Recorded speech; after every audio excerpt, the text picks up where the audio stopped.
Hi friends, ఓం సాయిరాం. బాబాగారి ఆశీస్సులు అందరిపైన ఉండాలని మనస్ఫూర్తిగా కోరుకుంటూ ఇక ఈరోజు వీడియోలో బాబాగారు ఏం చెప్పబోతున్నారో చూద్దామండి. అందరూ కూడా సుఖంగా, సంతోషంగా, ఆరోగ్యంగా ఉండాలని మనస్ఫూర్తిగా కోరుకుంటున్నాను. ఇక ఈరోజు వీడియోలో బాబాగారు ఏం చెప్పబోతున్నారు అంటే, తల్లి కలలో కూడా ఊహించని రాజయోగం మొదలు కాబోతుంది. ఈరోజే మొదలుపెట్టమ్మా, ఆటంకాలన్నీ పోయి ఐశ్వర్య యోగం లభిస్తుంది అని చెప్పి ఈరోజు బాబాగారు ఒక చక్కటి సందేశాన్ని మన కోసం అందిస్తున్నారండి. జీవితంలో మనం ఎప్పుడు కూడా ఎన్నో కష్టాలను ఎదుర్కొంటూ ఉంటాం అని ఆ కష్టాలను అన్నిటివి శాశ్వతం కాదని తెలిసినా కూడా చాలా వరకు కూడా ఇబ్బందులు పడుతూ ఉంటాం. ఆ కష్టాలనేటివి శాశ్వతం కాదు అని తెలిసినా కూడా ఎందుకో మనం అంతలా ఆలోచిస్తాము. వాటి గురించి ఎక్కువగా ఆలోచిస్తూ మనం ఎన్నో సమస్యలను ఎదుర్కొని తెచ్చుకుంటూ ఉంటాం. ఆ సమస్యలనేటివి ఏ విధంగా మొదలవుతాయో ఒకసారి మనం ఆలోచిస్తే ఆ కష్టాలనేటివి మన దగ్గరికి రావు.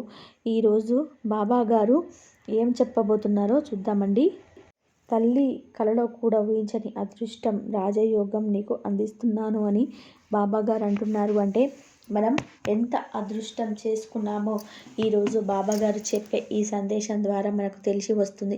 ఇకపోతే ఈ 2025వ సంవత్సరం మన జీవితంలో సంతోషాలను తీసుకురావాలని సాయితో ఈరోజు గురువారం రోజు ప్రతి ఒక్కరు కూడా మొక్కుకొని ఉంటారు. కష్టాలు ఉన్నవారైతే ఇక ఈ సంవత్సరమైనా నాకు సంతోషాన్ని ప్రసాదించు తండ్రి, ఇక ఈ కష్టాలకు ముగింపు అనేది అని రావాలి అని చెప్పేసి కోరుకుంటారు.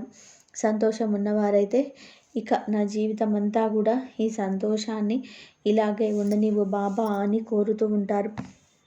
ఈ విధంగా ఒక్కొక్కరి జీవితంలో ఒక్కొక్క సమస్య అనేది ఉంటుంది.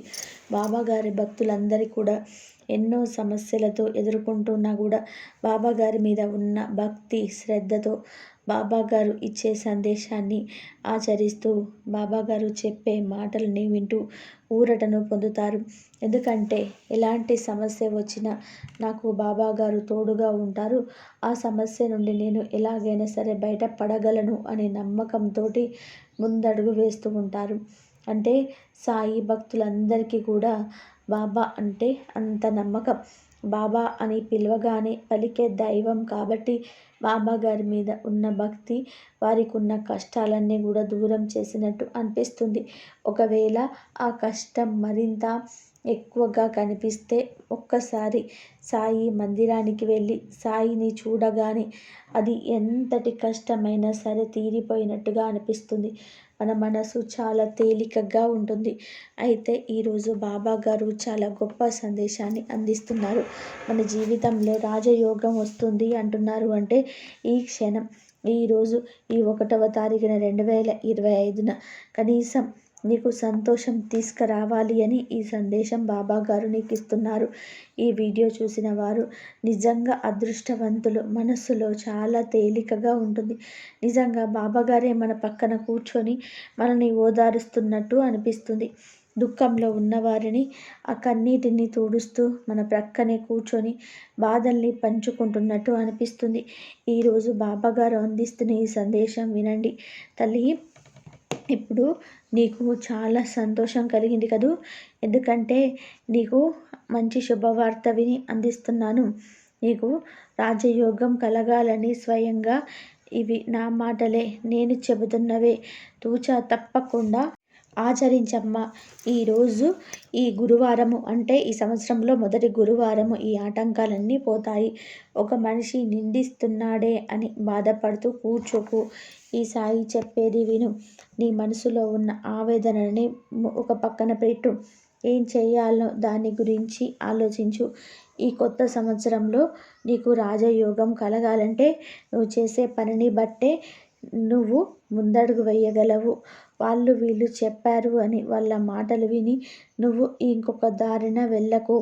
ఈ సాయి చెప్పేది మాత్రమే విను. నువ్వు నా బిడ్డవి, నా మాట వింటావని నీకు ఈ సందేశాన్ని ఇస్తున్నాను బిడ్డ. తల్లి, జీవితంలో ఓడిపోయానని కూర్చోకు. ఏడుస్తూ కూర్చుంటే 10 మంది వచ్చి 10 రకాలుగా మాట్లాడి నేను ఇబ్బందులకు గురి చేస్తారు. అంతే తప్ప దాని ద్వారా ఎలాంటి ఉపయోగము ఉండదు. నీ కన్నీటిని బయటకు చూపించకు. నీ మనసులోని ఆవేదనని బయటకు చెప్పకు. ఇది నా సమస్య, నేనే పరిష్కరించుకుంటాను.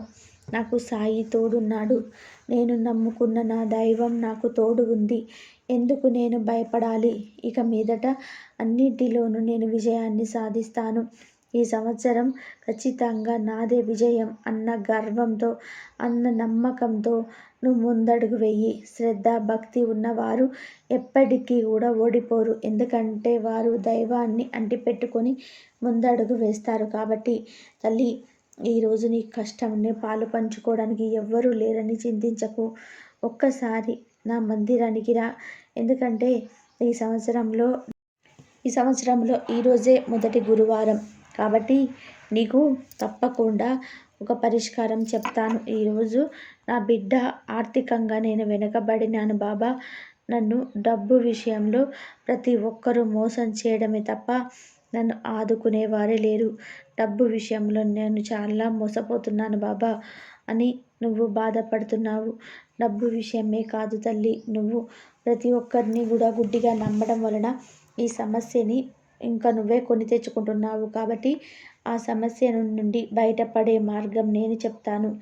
తల్లి, అనారోగ్యంతో బాధపడుతున్నావు. నా మందిరానికి రాలేకపోతున్నాను అని బాధపడుతున్నావు కదూ. అలా ఎప్పుడు కూడా చింతించకు. ఎందుకంటే ఎవరైతే భక్తి శ్రద్ధతో నన్ను స్మరిస్తారో, నా నామాన్ని పలుకుతూ నన్ను కోరుకుంటారో, అలాంటి వారు రాలేని స్థితిలో ఉన్నా కూడా నేనే వెళ్ళి పలకరిస్తాను. ఇక నీ ఆరోగ్యం గురించి అయితే చింతించకు. అన్నీ కూడా నేను చూసుకుంటాను. ఈ సంవత్సరము నీ ఆరోగ్యం మెరుగుపడుతుంది తల్లి. ఎప్పుడైతే సగా నన్ను గుర్తుపెట్టుకుంటావో, హృదయపూర్వకంగా నన్నే విశ్వసిస్తూ ఉంటావో, అప్పుడు నీకు ఎంతగానో మేలు చేకూరుతుంది. అంతేకాదు, నీ ఆరోగ్యం పట్ల శ్రద్ధ తీసుకొని ముందడుగు వెయ్యి. నీకు ఎలాంటి సమస్య వచ్చినా ఈ సాయి ఉన్నాడు అన్నది మర్చిపోకు తల్లి. నీ జీవితంలో అతిపెద్ద సమస్య డబ్బు సమస్య. ఆ సమస్యకు పూర్తి అయిపోతే నీ జీవితం ఇక సంతోషంగా ఉంటుంది అని నువ్వు నీ మనసులో అనుకుంటున్నావు. డబ్బు సమస్య అనేది మనం ఏ విధంగా చూస్తే ఆ విధంగా కనిపిస్తుంది. ఈరోజు ఆ డబ్బే గనక నా జీవితంలో కావలసినంత ఉంటే నేను ఎంతో సంతోషంగా ఉండేదాన్ని బాబా అని నువ్వు అడుగుతావు. కానీ ఒకటి గుర్తుపెట్టుకో, ప్రతి మనిషి జీవితంలో డబ్బు అవసరం. కానీ అది ఎంతవరకు అవసరమో అంతవరకు ఉపయోగించుకుంటే మంచిది. అందుకు మించి ఉపయోగించుకుంటే అది లేనిపోని సమస్యలను తెచ్చిపెడుతుంది. నీ సమస్యలు డబ్బుతో ముడిపడి ఉండవు. నువ్వు చేసే ఆలోచన పడి నీ జీవితం అనేది ఉంటుంది. నువ్వు డబ్బు కావాలని ఆశపడితే అది నీకు సంతోషాన్ని ఇవ్వదు. ఇది మాత్రం గుర్తుపెట్టుకో తల్లి. నిన్ను నిరంతరం నీ వెంటే ఉండి నీ పక్కనే ఉండి కాపాడుకుంటూ వస్తాను. నీ జీవితం కాలం ఈ సాయిని అంటిపెట్టుకో. నా లీలలను స్మరిస్తూ ఉండు. వీలైనంత త్వరగా నీ సమస్యలన్నిటినీ తీర్చుకో. ఏదో ఒక మార్గంలో నీకు పరిష్కారం అయితే దొరుకుతుంది. నీ ఇంట్లో ఏముంది అని చూడకు. నీ ఇంట్లో ఉన్న సగం రొట్టె అయినా సరే చాలు. లక్షల వెంట పడకు తల్లి. నీ జీవితంలో కోల్పోయిన బంధం తిరిగి నీకు దక్కుతుంది. చింతించకు. ఎప్పుడైనా సరే అది తిరిగి రావాల్సిందే. ఈ సమయంలో కొన్ని కర్మఫలాల వలన ఇప్పుడు నువ్వు ఆ కష్టాన్ని అనుభవిస్తున్నావు. ఇది కేవలం తాత్కాలికమే. నీ జీవితం అంతా కూడా నువ్వు ఒంటరిగా ఉండాల్సిన పని లేదు. నీకు కూడా ఒక బంధం తోడుగా ఉంటుంది. ప్రతి క్షణం ఆ బంధం కోసం నువ్వు తపన పడుతున్నావు. తప్పకుండా అది మళ్ళీ తిరిగి వస్తుంది. ఎలాంటి చింత చేయకు. నేనున్నాను. ఈ సాయి ఉన్నాడు తోడుగా. ప్రతి క్షణం కూడా నీ బంధం కోసమే ఆరాటపడుతున్నాడు. కొన్ని కర్మఫలాలు తీరకముందే రావాలి అంటే కష్టం అవుతుంది. అవన్నీ తీరిపోతేనే నీ బంధం నీకు దగ్గరవుతుంది. ఈ ప్రేమను నిజాయితీ ఉంది. ఖచ్చితంగా నీకు తిరిగి వస్తుంది. నీ భార్య గురించి అయితే ఎలాంటి చింత చేయకు. జీవితంలో ఓడిపోయాను అని బాధపడకు. నీ భార్య నీ కోసమే ఇప్పుడు అంటిపెట్టుకొని ఉంటుంది. ఈ సాయిని ఎవరైతే అంటిపెట్టుకొని ఉంటారో వారి జీవితంలో వారికి ఉన్న బంధాలు అలాగే శాశ్వతంగా ఉండిపోతాయి. నీ జీవితంలో నువ్వు కోరుకునేవి నీకు దక్కాలి అంటే ఈరోజే ఈ 1వ తారీఖున నేను చెప్పినట్టు చెయ్యి. ఆ విధంగా చేస్తే నువ్వు అనుకున్నది సాధిస్తావు. నీ కోరిక కూడా నెరవేరుతుందమ్మా. ఈరోజు సాయంత్రం లేదా రాత్రి పడుకునేలోపు ఒక రావి ఆకు మీద చిన్న మట్టి దీపాన్ని వెలిగించమ్మా. అది కూడా నెయ్యితో దీపారాధన చెయ్యి, లేదా నువ్వుల నూనెతో దీపారాధన చెయ్యి. ఎందుకు నెయ్యితోటే దీపారాధన చెయ్యాలి అంటే, నెయ్యితో ఒత్తిని కాల్చితే అందులో నుంచి వచ్చే పొగ, ఆ పరిమళం చాలా అద్భుతంగా ఉంటుంది. నీ ఇంట్లో నకారాత్మక శక్తి కనుక ఉంటే అది దూరం చేసే శక్తిని నేను ప్రసాదిస్తాను. తల్లి, నువ్వు నా కోసం రావాలి, నన్ను చూడాలి, షిరిడీ దాకా రావాలి అని కోరుకుంటున్నావా? మనస్ఫూర్తిగా నువ్వు అలా కోరుకుంటే నేను తప్పకుండా దారి చూపిస్తాను. చాలా వరకు కూడా చాలా రకాలైన ప్రజలు నా ముందుకు వస్తూ ఉంటారు. సంపద కోసమో, పిల్లల కోసమో, మంచి ఆరోగ్యం ఇవ్వమని, ఈ విధంగా ఎన్నో రకాల కుశల కోరికలు కోరుతూ ఉంటారు. వాటిని ఇచ్చే బాధ్యత నాది. ఎందుకంటే వారు నన్నే నమ్ముకొని వచ్చారు కాబట్టి తప్పకుండా తీరుస్తాను. వారి తరపున భగవంతుడికి నేను ప్రార్థిస్తాను. భగవంతుడితో చెప్పుతుంటాను. నా ప్రార్థనలన్నీ విన్న తర్వాత, అవన్నీ సానుకూలంగా జరిగిన తర్వాత, అనుకూలిస్తే ఆ భగవంతుడు స్పందించిన తర్వాతనే వారి అవసరాలన్నిటివి తీరుతూ ఉంటాయి. నువ్వెందుకు ఈ విధంగా బాధపడుతూ ఉంటావు తల్లి? ఎలాంటి సమస్య వచ్చినా సరే ఇక ఈ రోజుతో వాటిని అంతం చెయ్యి. ఏ సమస్యకైనా సరే ఈ సాయి ఉన్నాడు అన్నది మర్చిపోకు. నన్ను నిజంగా కోరితే ఎప్పుడైనా సరే తీర్చుకుంటా ఉంటానని చెప్పు తల్లి. శుక్లపక్షంలోని చంద్రుడి కళలు రోజు రోజుకి పెరిగినట్టు నన్ను ఎవరైతే రోజు రోజుకి అధికంగా ఆరాధిస్తారో, మనోవృత్తిని పెంచుకుంటారో, కామ క్రోధాది వికారాలను నా కోసం అర్పిస్తారో అలాంటి వారికి నేను ధన్యుణ్ణి అని బాబాగారు అంటున్నారండి. జీవితంలో భక్తి అనేది ఒక్కసారి లోపిస్తే ఆ భగవంతుడు మన తోడు నిండుగా నూరేళ్ళు మనకు ఉండి మన జీవితాన్ని నడిపిస్తాడు. ఇక ఈ సంవత్సరం అంతా కూడా సంతోషంగా ఉండాలని బాబాగారు కూడా కోరుకుంటున్నారు. మనస్ఫూర్తిగా ఈ రోజు నుండి బాబాగారు చెప్పినట్టు ఆచరిస్తే మన జీవితం కూడా ఎంతో సంతోషంగా ఉంటుంది. బాబాగారు ఈరోజు ఒక చిన్న పరిహారాన్ని చెప్తున్నారండి. ఈరోజు గురువారం రోజు ఎవరైతే చేయగలరో వారు ప్రయత్నం చేయండి. రాత్రి పడుకునే లోపైన ప్రయత్నం చేయండి. లేదు అంటే గురువారం ఈరోజే కదా, ఈరోజు మొదటి గురువారం కాబట్టి ఈరోజు కూడా ప్రయత్నం చేయవచ్చు. ఎవరైతే ఈరోజు చేయలేదో వాళ్ళు మళ్ళీ గురువారం అయినా సరే చేసుకోండి. ఒకవేళ ఈరోజు వీలు కాదు అని చెప్పేసి అనుకున్న వాళ్ళు ఈ చిన్న పరిహారాన్ని ఈరోజు చేసుకోవచ్చు. అదే ఎలా అంటే, ఆ నేతి దీపారాధన ఏ విధంగా పెట్టాలి అనేది ఇప్పుడు చెప్తానండి. ఉదయం మీరు నార్మల్గా మామూలుగా పూజ చేసుకుంటారు కదా, చేసుకోండి. ఆ విధంగా చేసుకున్న తర్వాత అన్ని అలంకరణలు కూడా చేసుకోండి. మీ ఇంట్లో సాయి విగ్రహం ఉంటే కనుక పసుపు రంగుతో ఉన్న క్లాత్ని బాబాగారికి చుట్టండి. లేదంటే బాబాగారికి పసుపు రంగు క్లాత్ కింద, అంటే విగ్రహం కింద భాగంలో ఉంచాలి. లేదు అంటే పసుపు రంగు పూలతో అలంకరణ చేసుకోండి. మంచిది, చాలా మంచిదన్నమాట. బాబాగారికి ఎంతో ఇష్టమైన కిచిడి తయారు చేయండి. ఆ కిచిడి కూడా పసుపు రంగులో ఉండేలా చేయండి. ఎందుకంటే బాబాగారికి పసుపు రంగు అంటే చాలా ఇష్టం.